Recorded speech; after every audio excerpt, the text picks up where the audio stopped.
Did you know Singapore is richer than the United States?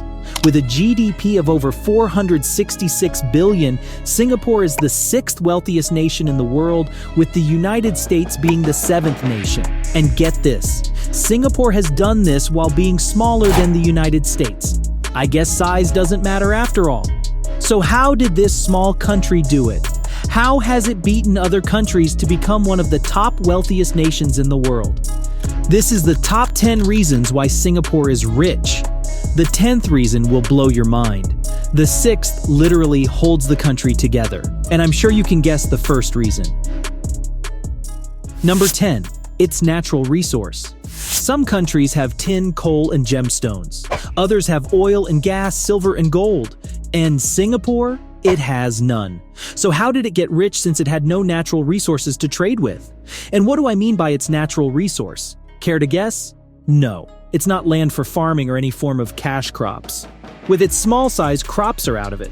The country even imports more than 90% of its food and around 60% of its water. So let me reveal the country's natural resources. Drum roll, please. It is its people. They are the ones that make up its workforce, and they are a crucial reason why Singapore is rich. Singapore's workforce is highly skilled, efficient, productive, and very fluent in English. This helps them easily form part of the staff of foreign companies that Singapore attracts. In addition, they can also easily adapt to the foreign professionals that come into the country, which bridges any form of skill disparity that may have existed between workers in Singapore and in other countries. While some countries have a reputation for losing talent, Singapore continues to grow its workforce by attracting talent from all over and growing the ones in the country. The country takes training its workforce seriously as it invests heavily in their training through different government initiatives. One of the more popular initiatives is the Skills Future, which the nation invested over $364 million in. The program helps Singaporeans learn new practical skills. This way, workers continually train and adapt to the skill requirements of different jobs. No wonder the Global Talent Competitiveness Index ranked Singapore first in Asia for its ability to attract and grow talent in 2022. All this is possible because Singapore has a secret, and this secret is the 9th reason Singapore is rich. Number 9. Education. Okay, I confess, this isn't a secret per se, considering how many countries are trying to copy Singapore's educational system. What's so special about it? Okay, let me provide some context. In the 60s, there was a large illiteracy rate among Singaporeans. Now, 97% of the adult population is literate. That's not all. The average Singaporean student is ahead of students of other developed countries in English and math. How did Singapore achieve this level of quality education? When Singapore gained independence in 1965, the government understood that if Singapore was going to make anything of itself, education was a major priority. Over the years, the government continued to allocate a reasonable amount of its budget towards education and hired teachers from all over to achieve quality education. But the focus wasn't on just learning by rote. The country intended to use education to create a competitive workforce and improve economic growth, so learning had to be practical. Classes focused on teaching practical problem-solving skills that would help students gear their thinking towards solving real-world problems. To ensure that the curriculum remains tailored to the real world and is quality, the Singaporean Ministry of Education often reviews the syllabi. It also adopts some of the best school systems around. When Lee Kuan Yew, the visionary Singaporean former leader, wrote, "A society to be successful must maintain a balance between nurturing excellence and encouraging the average to improve," he meant it. The Singapore education system discovered that putting grades in students' report cards was counterproductive and removed it. With an encouraging system such as this, it is easy to understand why the country has a workforce with over 30% of workers having a university degree and 60% being able to work in advanced skilled employment. Number 8. Industries. Singapore's education provided the country with a skilled workforce working in the country's different sectors. These sectors, such as the manufacturing industry, helped the country become rich. The country's manufacturing sector employs around 12% of the Singaporean population. The sector, which contributes 20% to 25% of the country's annual GDP, also relies on high-tech methods that the country's skilled workers operate. The industry oversees the production of electronics, chemicals, semiconductors, and robots, among others, with the country committed to becoming a leader in new technology. Singapore doesn't depend only on its manufacturing industry. It also has a thriving financial sector, which has caused the nation to be nicknamed the Switzerland of the East. The country accommodates 1,200 financial institutions, with 200 of them being banks, some of which have Swiss origins. The country has become a regional hotspot for many global financial services companies through its financial institutions. This has made the country a marketplace, allowing the exchange of knowledge, skills, techniques, and technology. As a result, the country became rich. Number 7. Ease of doing business. Apart from being a haven of manufacturing and financial firms, Singapore also attracts other kinds of business. In fact, it is the world's second easiest country to begin a business according to the Ease of Doing Business Index in 2017. The country has created an environment that allows businesses to thrive with initiatives like low taxes, which I will discuss soon. The country also intervenes in the business environment with subsidies and tax cuts. It even gives businesses industrial and commercial facilities. For instance, the government has the Jurong Town Corporation, an industrial space designated for building factories, business parks, and warehouses. In addition to the town, the nation has world-class high-rise and low-rise offices in its central business district for businesses to use. This brings us to the 6th reason Singapore is a rich country. Number 6. Low tax rate. Did you know that Eduardo Saverin, the co-founder of Facebook in 2011, lives permanently in Singapore? There's a reason he did it, and it wasn't because he loved the island nation. Saverin did it because of Singapore's tax rate. The country has an income and corporate tax rate, which is half of what the United States collects on tax, yet it is richer than the United States. In addition, it doesn't even collect taxes on capital gains and dividends. It isn't only Saverin that is taking advantage of Singapore's tax generosity. Many businesses do the same too, leading to a significant rise in foreign direct investment in the country's economy.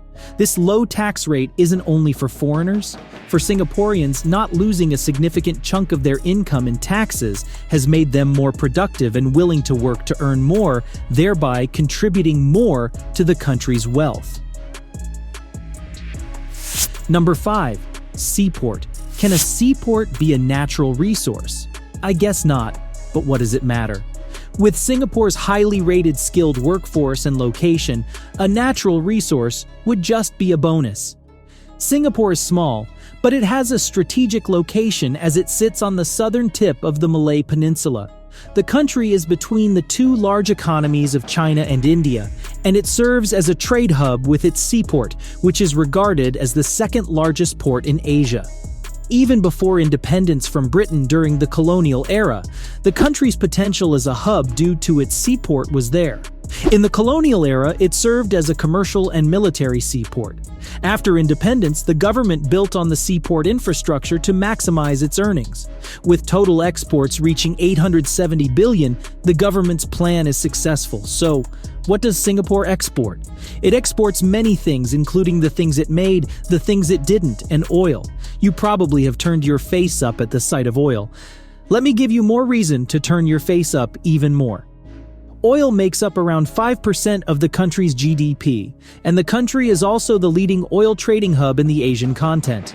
So how does the country become an important player in the Asian oil industry without having oil? Singapore's importation includes partially manufactured goods or natural resources. It then refines these goods and natural resources before it exports them. Oil is part of the products the country imports in its raw form and refines before exporting. The country has done this to the extent that it has become one of the top 3 export refining countries in the world. No wonder Singapore's port is so busy and the country as wealthy as it is. Number 4. Infrastructure. With Singapore emphasizing trade and attracting foreign businesses, having world-class infrastructure is crucial to its existence. Some crucial infrastructures necessary for Singapore's emphasis on trade are airports, the internet, and road networks. Singapore has the Changi International Airport, which has been voted the world's best airport 8 times per passenger terminal today. The airport connects to 380 cities in about 90 countries, with over 7,000 flights transporting passengers and cargo worldwide weekly. That's beyond impressive, and there's more. The nation also heavily invested in its public transport system. It has around 9,310 kilometers of tarred roads and approximately 199.6 kilometers of rail, which includes light rail. The public transport system serves more than 3 million people daily, and the trains don't usually get delayed as they are 99.6% punctual. And the best part? Transportation is affordable for citizens. They get speedy transportation for around $128 a month.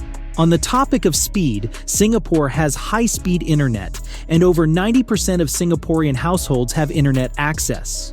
All of this infrastructural development combines to ensure that Singaporeans are productive and can continue contributing to the country's wealth. Number 3. Savings. No country can progress if it doesn't save for the future. Saving allows investment, which in turn encourages economic growth. So how does Singapore save? One of the ways the country saves is through its workforce. Apart from their skills and dedication to work, Singaporean workers also help the country's wealth by saving part of their income in their Central Provident Fund or CPF accounts. The employer then matches the money the worker saves, and the money becomes a government investment source. The government invests the money in the CPF account in government bonds, which it uses to invest in infrastructure, technology, education, and other sectors. Number 2. Keeping a strong reserve. You now know saving is a priority in Singapore. Did you know the nation has maintained a zero international debt profile since 1995? Sure, the country has domestic debt, but even that one, the country borrows to invest. The surplus from this investment and the country's other earnings go into its reserve. Since its independence, the Singaporean government has kept one eye on the future and is always planning for it.